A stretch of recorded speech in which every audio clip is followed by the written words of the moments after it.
Ma génération est née dans un monde dans lequel des milliers d'ingénieurs travaillent pour qu'elle ne pose jamais son téléphone. Parce que si elle le faisait, ça provoquerait une crise économique. Vous savez quoi? On va le faire quand même. On va le faire parce que ce qui se joue en ce moment est certainement plus grave qu'un effondrement monétaire. C'est une crise de l'attention. Bonjour à tous, j'espère que vous allez bien et aujourd'hui on se trouve pour une de mes premières vidéos.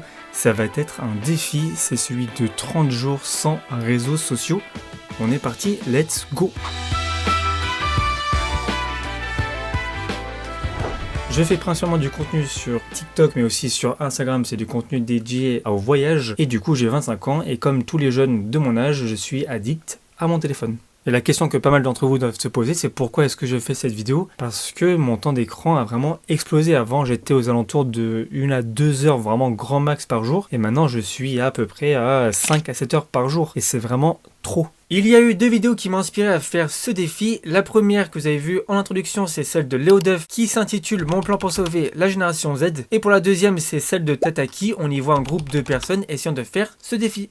On est au J-1, il est actuellement 22h30 et demain je vais commencer mon défi de faire 30 jours sans réseaux sociaux. Bon, ce n'est pas un faux raccord, c'est juste le même jour, le même soir, tout va bien. C'est juste qu'il est presque déjà 23h, le temps passe vite et je vais pas tarder à aller me coucher. Donc on passe à la suite de la vidéo. En tout cas, je suis vraiment curieux de savoir comment va se passer ce défi, surtout pour l'application Twitch parce que c'est là où je perds vraiment le plus de temps. Donc vraiment hâte de savoir ce que ça va donner. J'avais pas fait gaffe, mais vraiment ce plan c'est terrible, j'ai l'impression d'être en prison. Bon, en tout cas demain je vous montrerai bien que j'ai bien supprimé les applications. On se trouve demain matin, réveil à 7h et ce sera parti pour le jour numéro 1. C'est parti!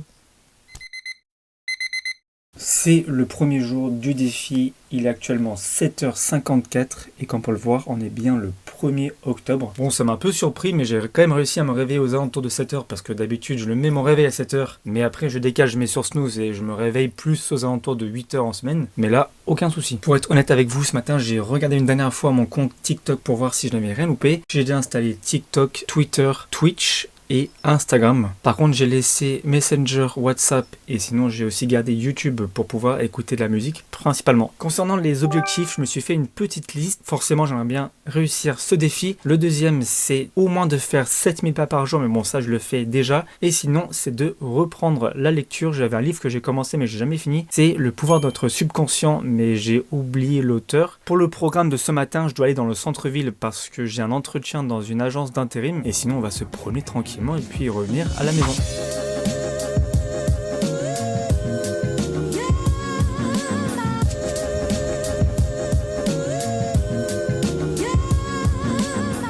Comme vous devez l'entendre, je suis bien arrivé en centre-ville, il doit être à peu près 9h45, donc il me laisse 15 minutes pour arriver à l'agence d'intérim, ça va être un peu short, mais je devrais y arriver.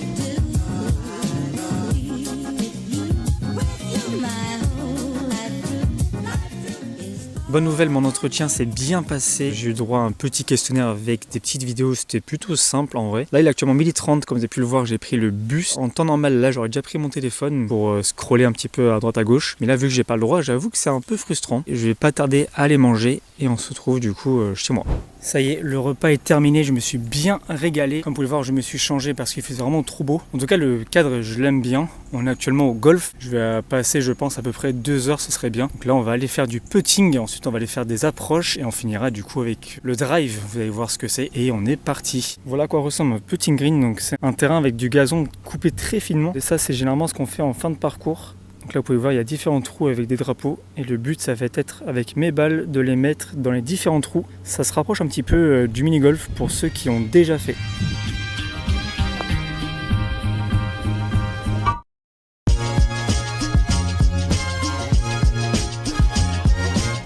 Maintenant on va passer aux choses sérieuses, là on va faire des approches. On voit les drapeaux qui sont juste là, c'est à peu près à 50 mètres. Et là c'est vraiment juste pour se rapprocher du trou, d'où le nom approche.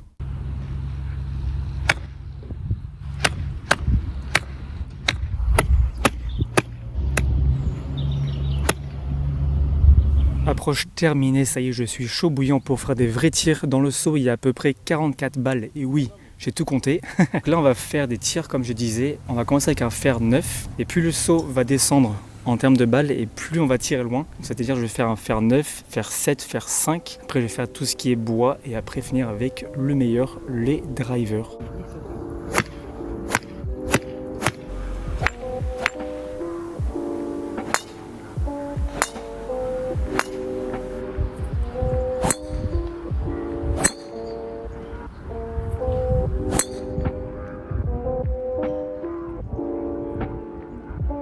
Pour les plus curieux, voici à quoi ressemblent mes clubs. Ça, c'est un soi-disant Bois 5, c'est un club qu'on m'a donné. Donc, comme vous pouvez le voir, il est assez ancien, mais vraiment je l'aime bien. Là, on a un Bois 3, c'est de la marque Callaway. On a un driver pour femmes que j'utilise parce que pourquoi pas. En comparaison, on a un driver pour hommes. Il n'y a vraiment pas de différence, c'est juste que celui-là il est un peu plus lourd comparé à celui pour femmes.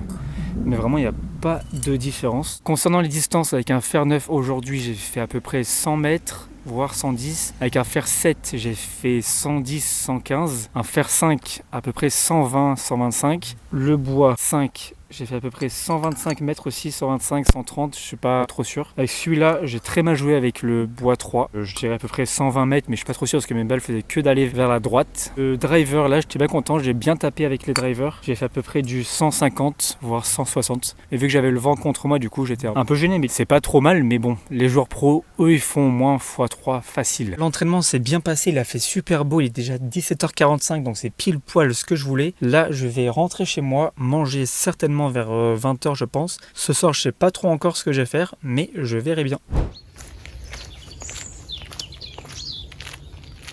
Début de la deuxième journée, comme vous pouvez le voir, je me suis posé à un endroit que j'aime bien y aller. C'est assez calme, on peut même entendre les oiseaux chanter, c'est vraiment agréable.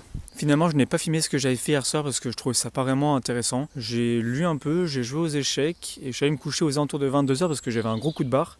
Donc vraiment rien de spécial. Je n'ai pas fait grand chose ce matin, j'avoue que j'ai un gros coup de flemme parce que chez moi actuellement il y a une coupure de courant de 9h jusqu'à à peu près 13h. Et en plus de ça il pleuvait donc gros coup de flemme. Mais après ça va, j'ai comme de la chance, il fait gris mais il ne pleut plus, c'est déjà ça. Et il fait un peu froid donc c'est pour ça que j'ai sorti ma petite doudoune. Concernant le défi, j'avoue que ce matin quand je me suis bien ennuyé, j'avais qu'une envie, c'est de réinstaller les applications, mais je ne l'ai pas fait. Le truc avec lequel j'ai le plus de mal, je dirais que c'est pas le fait de scroller, c'est surtout le fait de ne pas savoir si on a loupé des messages ou pas. Ce qu'on appelle le fear of missing out. Cet après-midi, je vais aller rendre visite à un ami parce que c'est son anniversaire et j'ai envie de faire une surprise. Et c'est ce que je me disais, je pense que je ne vais pas filmer tous les jours, mais plutôt faire une journée durant la semaine ou deux. Je verrai en fonction de ce que je fais. Et comme ça me permettra aussi de dire plus de choses, de voir mon ressenti pour voir si ça évolue ou pas. Ce sera plus intéressant pour vous. Il y a un truc que je trouve drôle, c'est qu'on ne le voit pas forcément, mais derrière moi il y a une route, juste là il y a un pont sur le côté. Et depuis tout à l'heure il y a pas mal de voitures qui passent et il y en a qui roulent tout doucement juste pour voir ce que je suis en train de faire. Donc je trouve ça marrant. Il y a même une personne qui est en train de se promener avec son chien qui est venue me voir parce qu'elle était curieuse de savoir ce que j'étais en train de faire. Donc je lui ai expliqué mon défi et j'avoue que c'est une discussion plutôt sympa.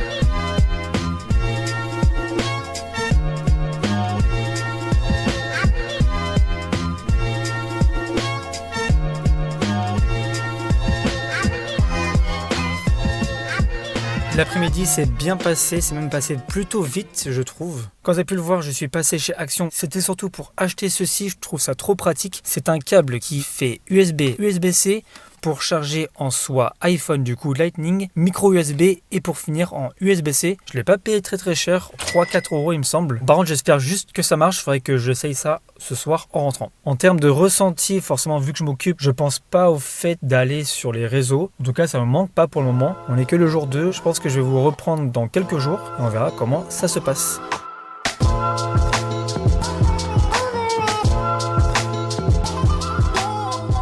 On est rendu au jour 4. Je suis curieux de savoir vos avis concernant la tenue du jour. Ça change un petit peu d'habitude, mais en vrai j'aime bien. Pour la cravate, je suis dégoûté, on voit pas trop, mais c'est une équipe de baseball américaine. Ce sont les Toronto Blue Jays. Pour le haut, c'est un pull super dry, une chemise blanche classique. Et sinon, pour le bas, c'est un pantalon qui vient de chez soit Zara ou soit chez Pull&Bear, je crois. Comme vous pouvez le voir derrière moi, il fait super beau, donc je vais en profiter un maximum. Là, je vais aller dans le centre-ville, puis après, je vais aller me poser tranquillement dans le parc pour lire. Malheureusement, je n'ai pas eu le temps de lire, mais par contre, je me suis bien posé au parc. Je pensais que j'allais mettre moins de temps que ça pour y aller, mais ce n'est pas grave. En tout cas, il fait plutôt bon. Au parc, il y avait un peu de monde, mais bon, on peut pas tout avoir. Concernant le défi, c'est vrai que c'est plutôt le soir où j'ai envie d'aller sur les réseaux. Mais bonne nouvelle, je n'ai toujours pas craqué, donc je tiens bon. Et je suis curieux de savoir ce qui va se passer dans les prochains jours. Et sinon, ce soir, j'ai prévu de commencer le montage de cette vidéo, comme ça je pourrai vous la sortir le plus rapidement. Là, il doit être à peu près, je pense, 17h. Je vais aller faire quelques courses, et puis je vais rentrer tranquillement chez moi. En tout cas, si tout se passe bien, normalement, je vous retrouverai dans quelques jours.